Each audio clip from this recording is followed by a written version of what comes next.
Drejtësia, SPAK, prokurorët dhe gjyqtarët janë kthyer në targetin e personazheve të krimit apo zyrtarëve të lartë që drejtojnë institucione të rëndësishme në vend. Prokurorët po sulmohen nga të gjitha anët, nga politika, nga mediat të paguara, nga zyrtarët apo dhe nga personazhe të botës së krimit. Kjo ka ekzistuar gjithnjë ku njerëz të krimit sulmonin prokuror apo gjyqtar. Kjo ndodhte edhe përballë medias, tashmë ndodh shpesh sa në rrjetet sociale e deri te makinacionet në gjykata. Rasti më precedent është ai ditës së babai, një emër të njohur të botës së krimit i goditur nga SPAK, Suel Qela, ka orkestruar një sulm, një kërcënim ndaj ish-kreut të SPAK, prokurorit Altin Dumani. Kreu i një prej bandave të Elbasanit, Suel Qela, duke përdorur babain e tij Petrit Qelën, ka paditur ish-kreun në SPAK, prokurorin Altin Dumani. Një kërcënim dhe një sulm që shkon deri në prokurorinë e posaçme ndaj një prokurori dhe ish-drejtuesit të këtij institucioni, si Altin Dumani, njeriu i hekur që goditi dhe çmontoi bandat kriminale dhe çoi pas hekurave zyrtar të lartë duke thyer mitin e pandëshkueshmërisë për goditje të zyrtarëve të nivelit të lartë. Shtetasi Petrit Qela i është drejtuar drejtuesit të prokurorisë së posaçme më 25/2026 dhe më 18/6/2026 me kërkesë për përjashtimin e prokurorit Altin Dumani nga procedimi penal, ku janë të proceduar penalisht të pandehurit Marius Lulaj dhe Mario Qela, familjarët e shtetasit Petrit Qela,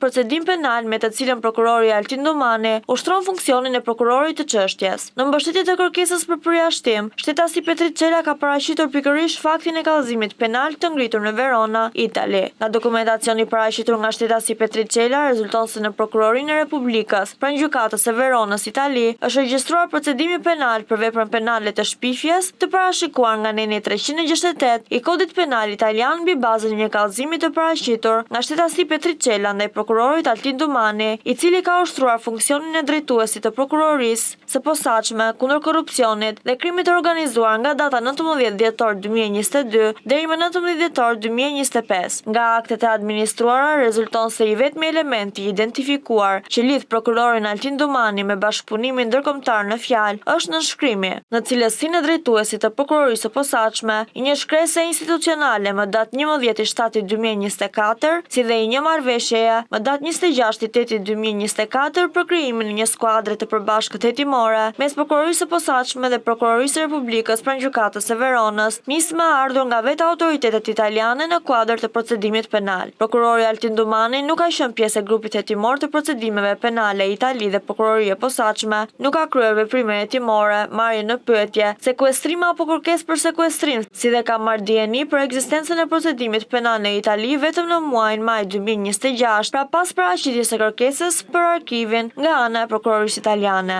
Nga kronologjia e sipërpërmendur rezulton lidhja nëpërmjet kallëzimit të paraqitur në Itali dhe interesit të drejt për drejt familjar që kallëzuesi Petrit Qela ka në procedimin penal të prokurorisë së posaçme, si dhe përdorimi i vetë faktit të kallëzimit penal si bazë procedurale për kërkesën e përjashtimit të prokurorit të çështjes. Por çfarë lidh Suel Qelën dhe Erjon Veliajin? Erjon Veliaj është kryebashkiaku i Tiranës i arrestuar ndaj të cilit rëndojnë 13 akuza për 5 vepra të rënda penale, që prej shkurtit të vitit 2025 kur u arrestua, Erjon Veliaj ka përdorur çdo mjet për të goditur dhe sulmuar SPAK, prokurorët dhe gjyqtarët. Nga përgjimet të cilat u publikuan nga CNA, u zbar se si Erjon Veliaj përdorte mediat e tij, gazetarin e familjes së tij me Robazën për të sulmuar prokurorët, i cili publikoi dhe fshiu shkrimin kundër Altin Dumanit një ditë më parë. Sulmet të orkestruara në media shqiptare që paguhen nga Arbër Veliaj apo shërbëtorët përfitues të Veliaj, sulme në media ndërkombëtare, sulme me raporte për të cilat lobohet qindra mijëra euro. Erjon Veliaj që prej arrestimit të tij ka vënë në target të sulmeve të tij prokurorin Olzdado, i cili së bashku me prokurorin Altin Dumani, të cilët nuk i përmend dot as emrin, kryen hetimet dhe e dërguan pas hekurave me 13 akuza për 5 vepra të rënda penale. Kryebashkiaku i arrestuar i Tiranës më 20 janar të vitit 2025 paditi prokurorin Olzdado në gjykatën administrative, ku kërkonte shkarkimin e tij dhe shpalljen e emërimit të tij të paligjshëm. Një paditje orkestrues kishte Erjon Veliajin, i cili dirigjonte më pas mediat e paguara apo prej kamikazët e tjerë me precedent penale, të cilët u bën pjesë e sulmit ndaj prokurorit Olzdado. Erion Velia përmes gjyqit në gjykatën administrative kërkoi të intimidonte prokurorin, padia ishte një presion që u bëi ndaj Olzdados për hetimet që kishte kryer kryebashkiaku i arrestuar i Tiranës. Por gjykata administrative i dha grush në fytyrë Erion Velia, njësoj si të gjitha gjykatat, duke rrëzuar padi ndaj prokurorit Olzdado. Suel Çela sulmon Altin Dumani nëpërmjet babait të tij me një gjyq në Itali dhe kërkon heqjen e tij nga çështja hetimore.